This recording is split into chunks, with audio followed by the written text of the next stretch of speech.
Anakapalli parliament ఓటైపోతున్నారా? మీరు కొన్ని విషయాలు తెలుసుకోవాలి. మీరు నిజంగా అనకాపల్లి ప్రాంత అభివృద్ధిని ఆకాంక్షిస్తే ఒక్క 2 నిమిషాలు కేటాయించి వీడియోని పూర్తిగా చూడండి. మనకి అవకాశం 5 ఏళ్ళకి ఒక్కసారి మాత్రమే వస్తుంది. కాబట్టి ఎవరికి పడితే వాళ్ళకి ఓటేయకుండా మన ప్రాంతాన్ని అభివృద్ధి చేసే సామర్థ్యం ఎవరికుందో బాగా ఆలోచించి ఓటేయండి.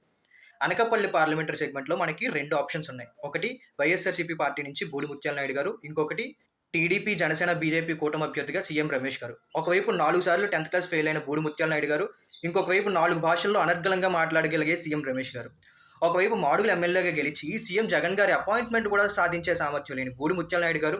ఇంకోవైపు ప్రపంచ ఖ్యాతిగాంచిన ప్రధాని మోడీ గారిని అనకాపల్లి తీసుకొచ్చి బహిరంగ సభ నిర్వహించి తన సామర్థ్యాన్ని నిరూపించుకున్న సీఎం రమేష్ గారు. అనకాపల్లి से NDA candidate Shri CM Ramesh. ఒకవైపు మాడుగుల ఎమ్మెల్యేగా గెలిచి 10 సంవత్సరాల్లో ఎలాంటి అభివృద్ధి చూపించని బూడి ముత్యాల నాయుడు గారు. ఇంకొక వైపు ఒక్క అవకాశం ఇస్తే అంబానీ, అదానీ లాంటి వ్యాపారవేత్తలతో చర్చించి వాళ్ళని ఆకర్షించి మన ప్రాంతంలో అనకాపల్లి ప్రాంతంలో రిలయన్స్ లాంటి పెద్ద పెద్ద సంస్థలతో పెట్టుబడులు పెట్టించి ఇక్కడున్న యువతకి ఇక్కడే అవకాశాలు, ఇక్కడే ఉద్యోగ అవకాశాలు కల్పించే విధంగా పనిచేస్తానని హామీ ఇస్తున్న సీఎం రమేష్ గారు. ఒకవైపు సొంత కొడుకును పక్కన పడేసి రెండో భార్య కుమార్తెకి ఎమ్మెల్యే టికెట్ ఇప్పించి సొంత కొడుకు నుంచి వ్యతిరేకతతో పాటు కుటుంబ పోరును అనుభవిస్తున్న బూడి ముత్యాల నాయుడు గారు. ఇంకొక వైపు 600 కుటుంబాల బాధ్యతను తీసుకొని తన సొంత ఖర్చులతో, తన కష్టార్జితంతో 600 కుటుంబాలకి ఇల్లులు నిర్మించి ఇచ్చిన బాధ్యతాయుతమైన నాయకుడు సీఎం రమేష్ గారు.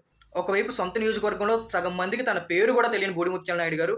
ఇంకోవైపు రాజ్యసభ సభ్యునిగా ఎంపికై దేశవ్యాప్తంగా కీర్తిని గడించి కేంద్ర మంత్రులతో, కేంద్ర నాయకులతో, బడా వ్యాపారవేత్తలతో సత్సంబంధాలు కలిగి ఉన్న సీఎం రమేష్ గారు. ఒకవైపు నాన్ లోకల్ వాళ్ళని గెలిపించకండి, నేను ఇక్కడే పుట్టాను కాబట్టి నన్నే గెలిపించండి అని చిల్లర ప్రచారాలు చేసుకుంటున్న బూడి ముత్యాల నాయుడు గారు.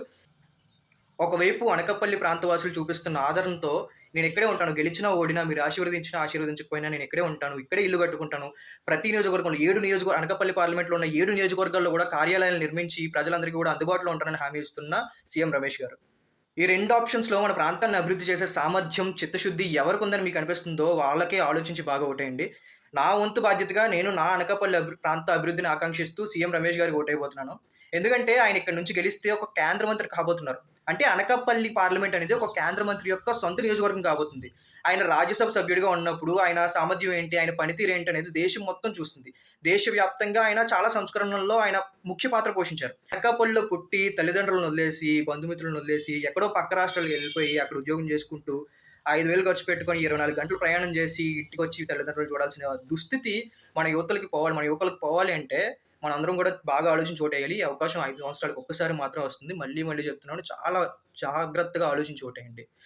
ఇప్పుడు ఇలా ప్రొఫెషనల్‌గా కాకుండా మన స్టైల్‌లో మాట్లాడుకుందాం. అనకాపల్లి పార్లమెంట్ నుంచి సీఎం రమేష్ గారిని గెలిపిస్తే పార్లమెంట్‌కెళ్ళిన తర్వాత అనకాపల్లి పార్లమెంట్‌లో ఉన్న సమస్యల గురించి 4 భాషల్లో అందరికీ అర్థమయ్యే విధంగా అనర్గళంగా మాట్లాడగలరు. అదే మన 10థ్ క్లాస్ 4 సార్లు ఫెయిల్ అయిన బూడి ముత్యాల నాయుడు గారిని గెలిపిస్తే ఆయన పార్లమెంట్‌కెళ్ళిన తర్వాత బూతులు తప్ప భాష రాదు ఆయనకి. సీఎం రమేష్ గారిని గెలిపిస్తే అనకాపల్లి పార్లమెంట్‌లో ఉన్న సమస్యల గురించి నేరుగా ప్రధానమంత్రి గారితో, అమిత్ షా గారితో మాట్లాడే చనువు ఆయనకుంది. ఆ సామర్థ్యం ఆయనకుంది. श्री सीएम रमेश इनका जितना मोदी को मजबूत करेगा. అదే బూడి ముత్యాల నాయుడు గారిని గెలిపించామనుకోండి, ఈయన నేరుగా వెళ్లి నరేంద్ర మోడీ గారిని కలవడం పక్కన పెడితే అది అసాధ్యం ఎలాగో, కనీసం వీళ్ళ నాయకుడు జగన్మోహన్ రెడ్డి గారికి కూడా మోడీ అపాయింట్మెంట్ దొరకదు. సీఎం రమేష్ గారు 2 సార్లు రాజ్యసభ సభ్యునిగా ఎంపికై ఆంధ్రప్రదేశ్ రాష్ట్రంలోని అనేక సమస్యల గురించి పార్లమెంట్‌లో తన గళం వినిపించారు. చాలా పోరాడారు. అదే మన బూడి ముత్యాల నాయుడు గారికి 2 సార్లు అంటే 10 సంవత్సరాలు ఎమ్మెల్యేగా గెలిపిస్తే మాడుగుల నియోజకవర్గంలో కనీసం ఒక్క అభివృద్ధి పని కూడా చేపట్టలేదు.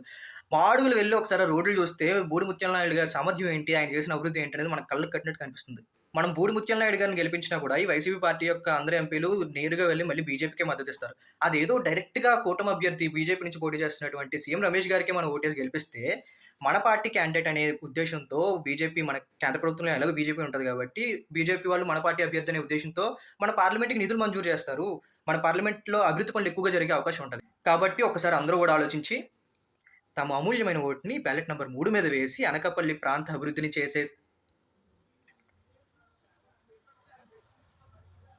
కాబట్టి ఒకసారి అందరూ కూడా ఆలోచించి తమ అమూల్యమైన ఓటుని బ్యాలెట్ నంబర్ 3 మీద వేసి అనకాపల్లి ప్రాంతాన్ని అభివృద్ధి చేసే సామర్థ్యం ఉన్నటువంటి సీఎం రమేష్ గారిని అఖండ మెజారిటీతో గెలిపించి అనకాపల్లి ప్రాంతాన్ని అభివృద్ధి చేసేందుకు తోడ్పడాల్సిందిగా ప్రతి ఒక్కరిని అభ్యర్థిస్తున్నాను.